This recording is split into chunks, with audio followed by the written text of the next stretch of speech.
T, and this is my channel, The Good Guys. Guys, today I have a story that has come from the Washington Post. Okay, I do want to highlight this because I believe this woman is drastically wrong. Her name is Christine Emba. I'm going to go through her article, which is an opinion, okay? And I think I'm going to tear this thing to pieces. Before we do, guys, if you guys wouldn't mind leaving a like, leaving a comment, subscribe. Remember, we are on the road to 1,000 subscribers, okay? That is the goal for this channel, and I know we can get there with your help. So let us dive into this opinion by this particular journalist from the Washington Post. And her opinion states, why do Americans want guns? It comes down to one word. Now, this woman is a columnist for the Washington Times. When I look her up, she's stated here in her little bio here, okay? Princeton University, Washington, D.C. Looks like that's where she lives, okay? She grew up in Virginia, okay? And holds a public and international affair bachelor's degree from a university. Okay, so she's educated. Okay, typical. Let's see. Now, I'm going to go through it.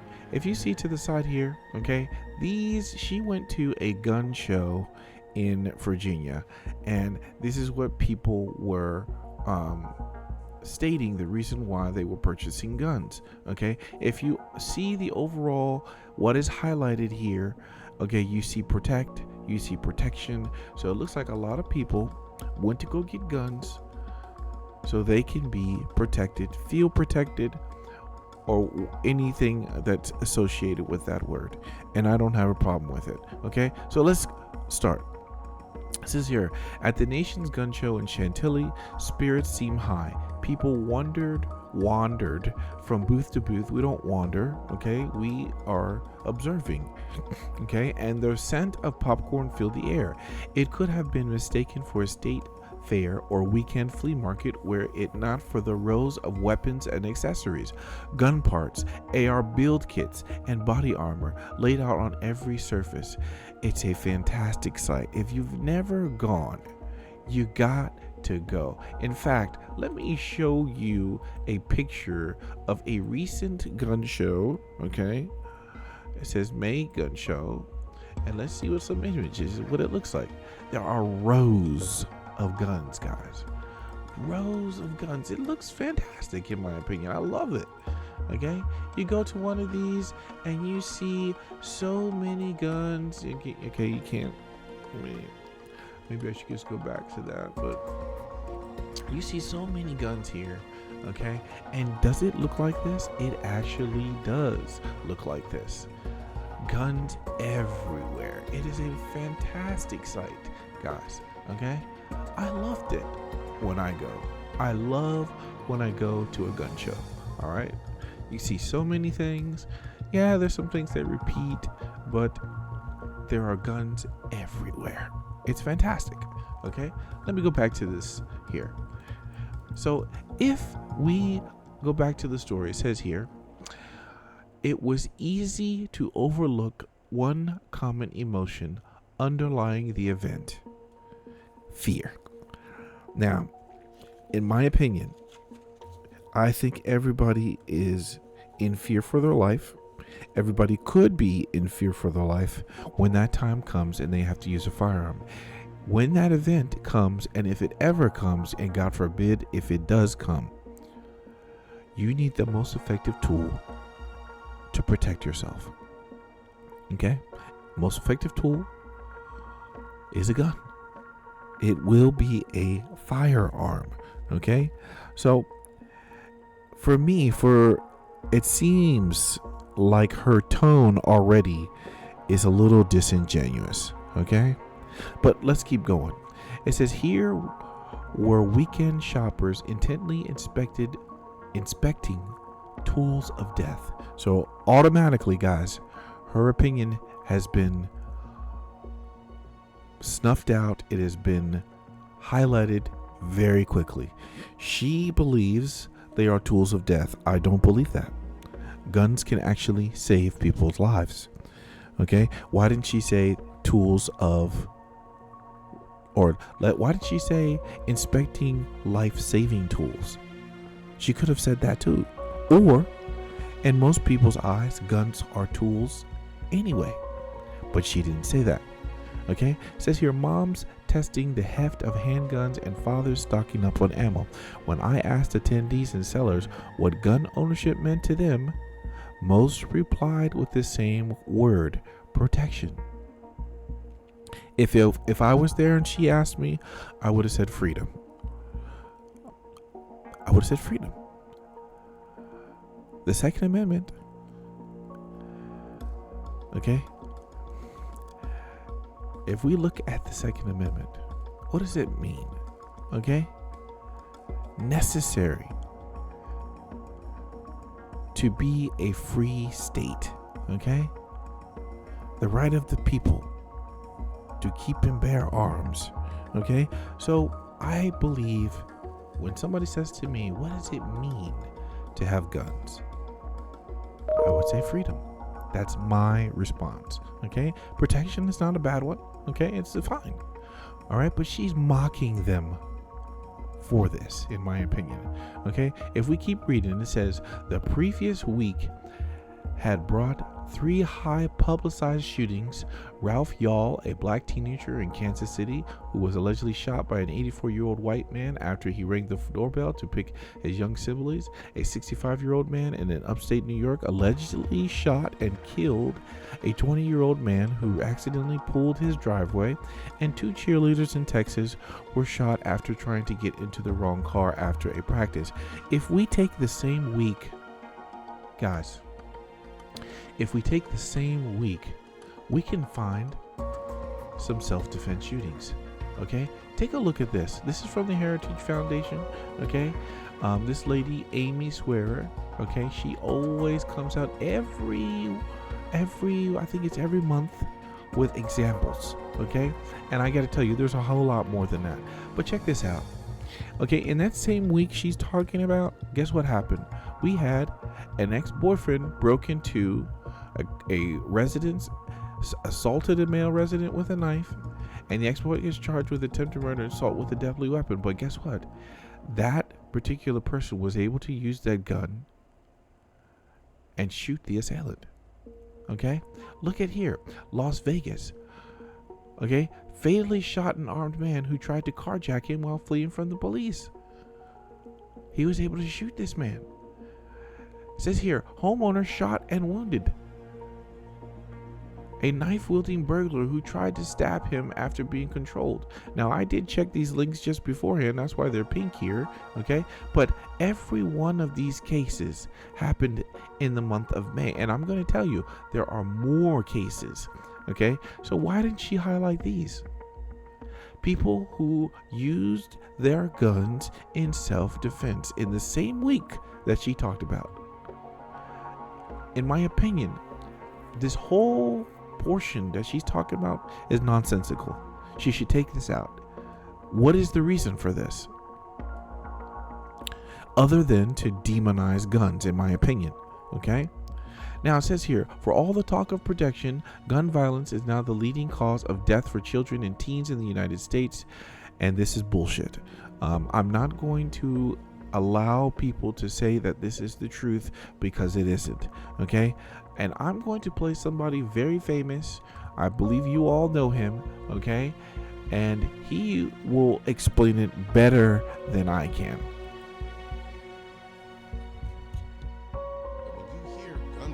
One killer of children, it sounds terrifying, because you imagine this means all of these little kids are being murdered by guns. That is until you realize that when they say kids, they mean anyone under the age of 20. And when they say killed, they're also including self-deletions and self-defense shootings by cops and civilians. You see, they all got this talking point from this letter put out by the New England Journal of Medicine. This letter used CDC homicide numbers to conclude that guns are the leading killer of kids and adolescents in the United States. But it defines children and adolescents as a person 1 to 19 years of age. Last I checked, an 18 and 19-year-old is an adult, not an adolescent or a child. And as the Crime Prevention Research Center so aptly puts it, their measure of defining children for everyone 19 and under is crucial, because there's a lot of gang violence for 17, 18, and 19-year-olds. The notion that banning guns is going to stop this drug gang violence is simply not serious. Now, you've heard it, okay, from Mr. Noir, okay? Let's go back to the video, okay? And if you need links for that, I'll put something else in there, and I'll even tag another video that talks about how guns are not the leading cause of death among children, okay? So if anybody ever tells you that, it's bullshit. It's not the truth, okay? It says here, yet over and over, people told me they needed their guns to keep themselves safe, okay? Safe from what? Most couldn't answer. They simply had a feeling that the world had become a more dangerous place. How would they use their guns in a crisis? Their confidence in their own abilities seemed inflated. I think this woman has forgotten completely about what happened in 2020, okay? The summer of love. She has completely forgot about it, right? Check this out. I want you to hear this, or I'm going to read it to you from Axios, okay? And here it is. In May 26, June 8th of 2020, across 20 different states, okay, they caused in these race riots, Black Lives Matter, Antifa, 1 billion plus riot damage is most expensive in insurance history. From Axios. So, yeah, I think there was a reason. 20 states? 20 states? I think that's a reasonable fear that things are going a little crazy. If we take one state in particular, let's look at Wisconsin. Okay? If we look at Wisconsin, okay, we can see the summer of love, where they torched and set fire to so many different things. Check this out. In Kenosha, okay, this store owner had a furniture shop in his family for 40 years, and it was burned to the ground in a night. That happened in Kenosha, okay? Business owners lost their livelihood in those riots. This happened shortly after Jason Blake, okay? We saw what happened there, and guess what happened, okay? Take a look at this. This particular dealership, guys, do you know it was 30 different cars? Hold on.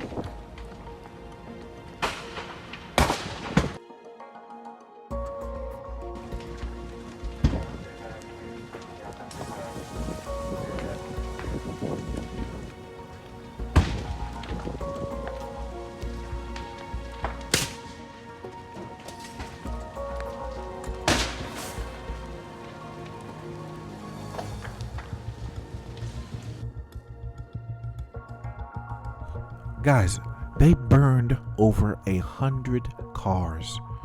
Over 100 cars. Okay? They burned a Benz. Why? If you go back there that day after, it was the saddest thing. Businesses destroyed. Then you saw, okay, which in my belief is a landmark case that happened to a particular young man called Kyle Rittenhouse. If you don't know this story, you have probably been living under a rock. And I would say the same thing to this so-called journalist here for the Washington Post. Okay? People saw this, and I'm telling you, if this man had been not acquitted, our country would be sitting in a very wrong place right now. Because people saw this video and they said it is simple self-defense. And if he is not acquitted of these charges, there's going to be a big problem. Okay? There's certain things that cannot happen in mass. And I believe if this man had been acquitted, the country would be in a different place entirely. Okay, let me go back to the article. So I guess this woman just forgot about all that happened.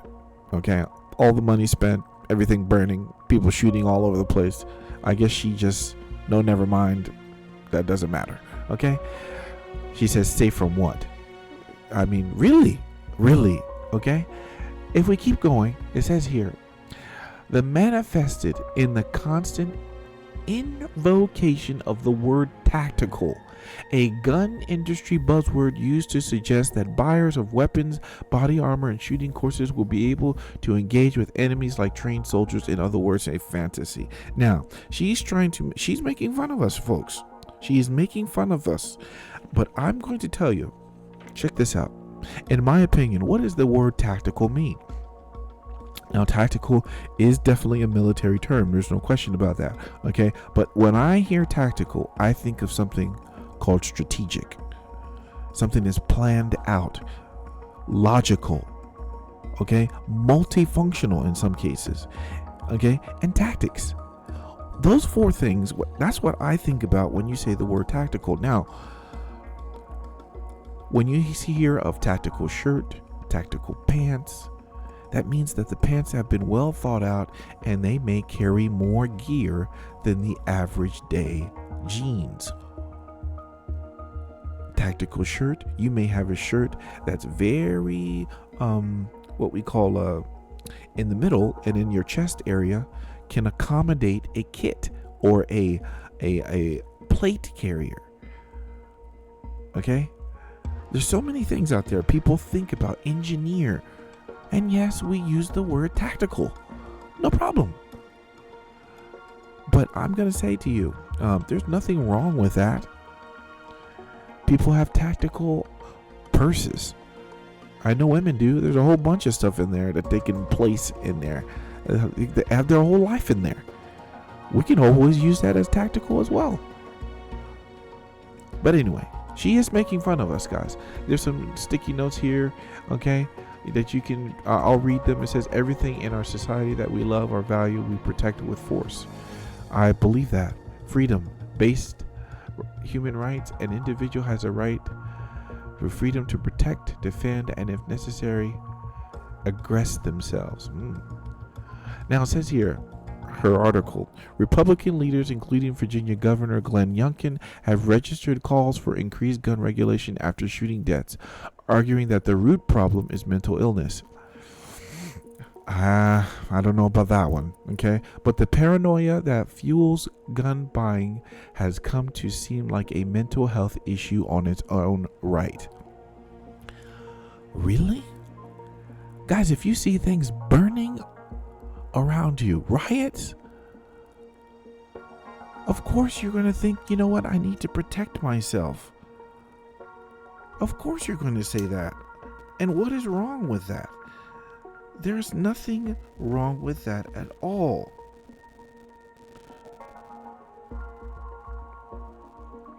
So I don't know why she is doing, but she's really trying to make us look like we're crazy. It says here, it's crazy out there. A woman named Dina told me, an unloaded rifle slung over her shoulder, people don't care anymore, and criminals go for the low-hanging fruit, which is true. I don't ever want to be in a situation where I can't protect myself, and this is why they can't they cannot get rid of the Second Amendment. For this reason, because people realize as soon as those guns are gone, we can no longer protect ourselves. And I'm sorry, ma'am, if you want to get to the point again where we say, hey, what are you so worried about? Well, again, we can go to this here and we can see the amount of times people have had to protect themselves. And this is just in the month of May, okay? There are other months. There are databases that hold this information, okay? There are slews of self-defense cases. Look at what this says. Okay, according to them, 500,000 and 3 million times annually. This is what the CDC put out every year that Americans were using their guns all the time, every year. But guess what happened? This whole statistic got lobbied, and the CDC actually removed it from their site. Okay, and if you need evidence on that, I can always do that too, but I did a video on that. Okay, this is going out to this lady here. Okay, I'm responding to her.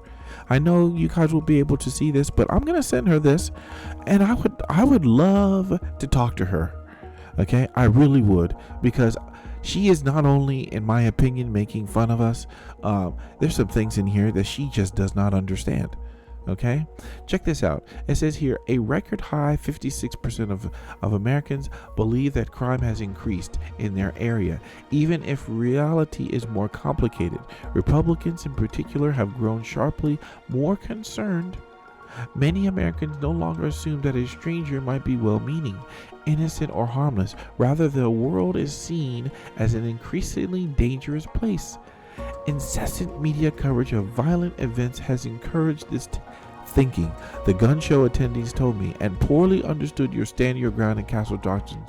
Laws perpetuate and protect a vigilante mindset. No, it's not a vigilante mindset to want to protect yourself, and you don't have a duty to retreat. I am here. You cannot make me move. I have rights. And so if you threaten me, I get to stand my ground.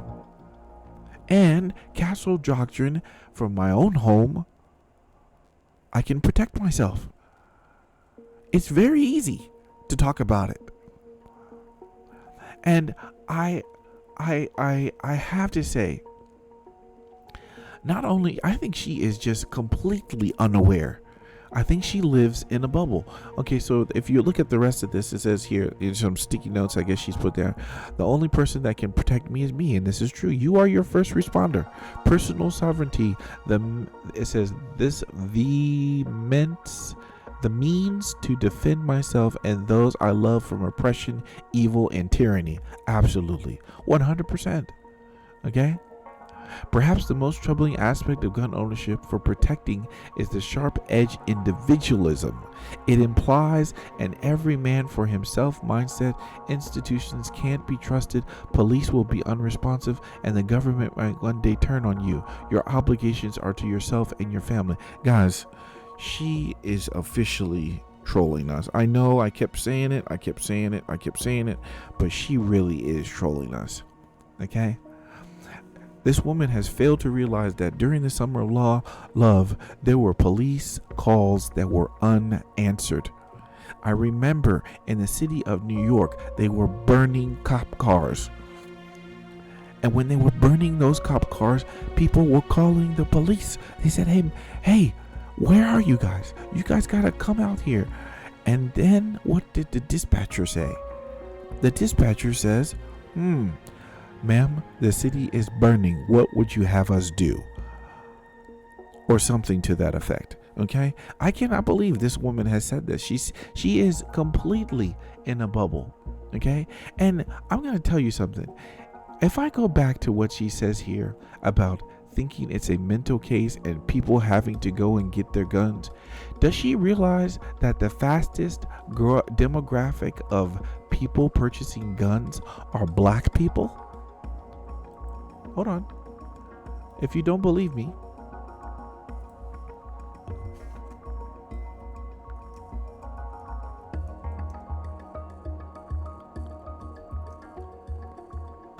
I will show you. My spelling is off. Look at this. Okay? Look at this. I don't even have to pull it up. It said from July 18, 2022, black people are the fastest growing group of gun owners in the U.S. Are they in a mental case, ma'am? Are they? The fastest growing group of gun owners in the US, and it's not because of white supremacy. That's fucking bullshit. Okay? There are black people, intelligent black people out there that realize there is a fucking problem. Okay? And the police are not going to be the ones to solve it. You may have to take things into your own hands. And we're not talking about taking a gun and cleaning up the streets. That's not what we're talking about. We're just talking about you, yourself, your family, and your property. You want to protect it. That's it. Take a look. What else does she say? Individual fear becomes a greater priority than collective safety.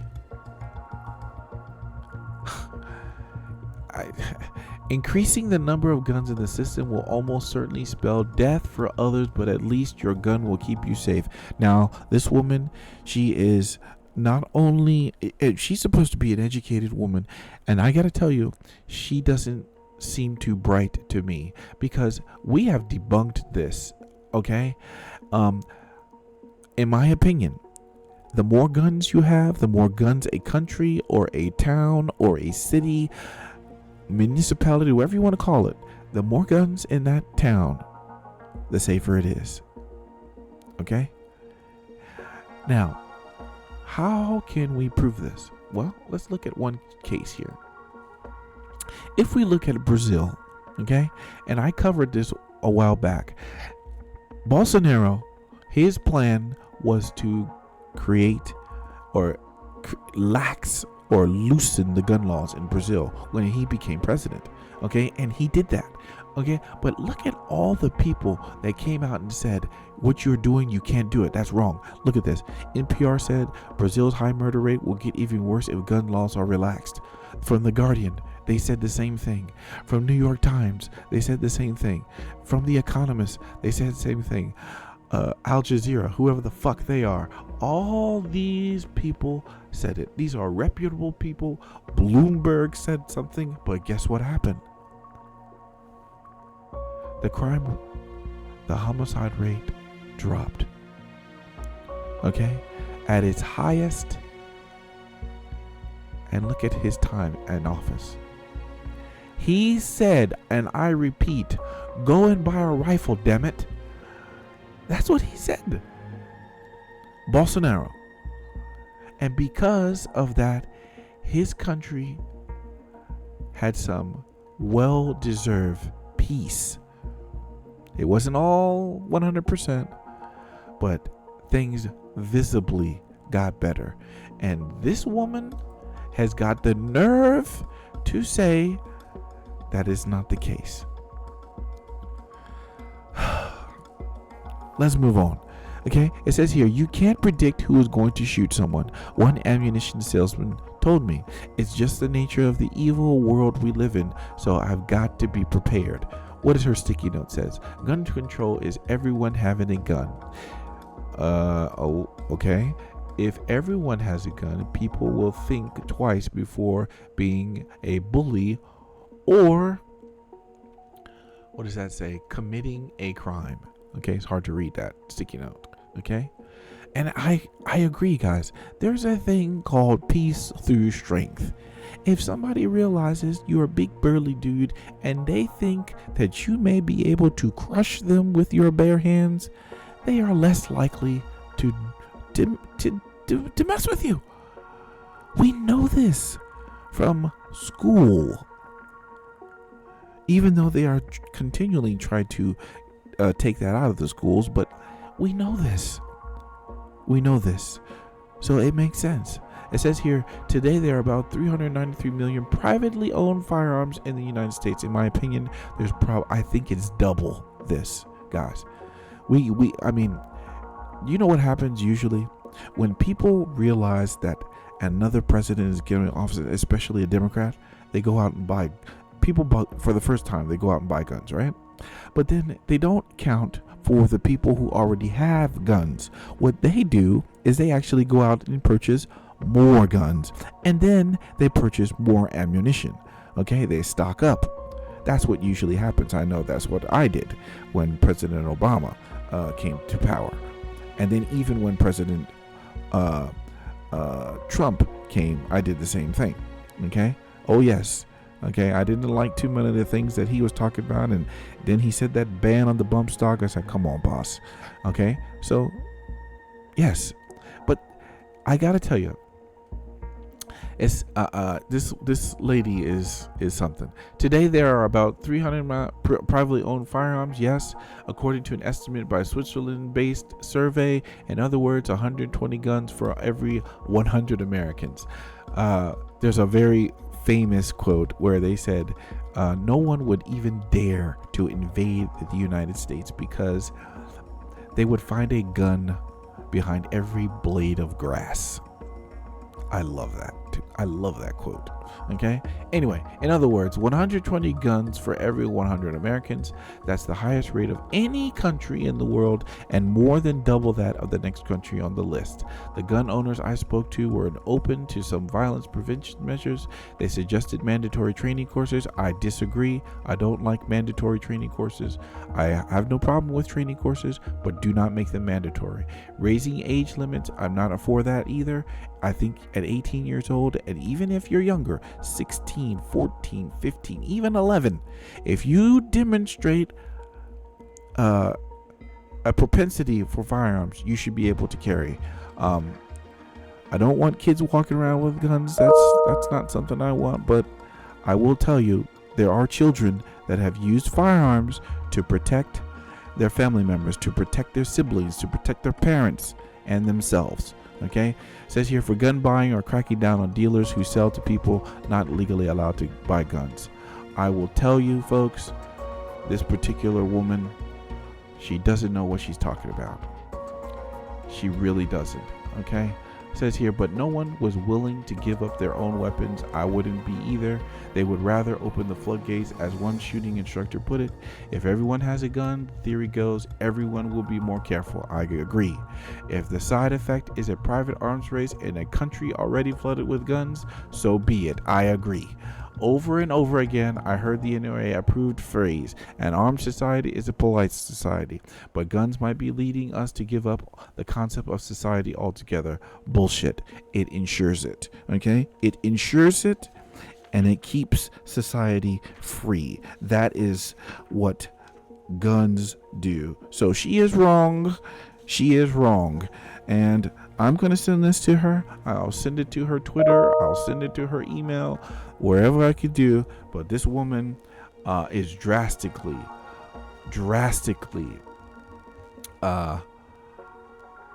wrong. I when I read this, I was like, holy shit, I need to talk about this. So guys, you know what I say at every video, and this is, I mean it. Okay, good people have guns. Good people should always have guns, because if good people do nothing, there will be no good guys.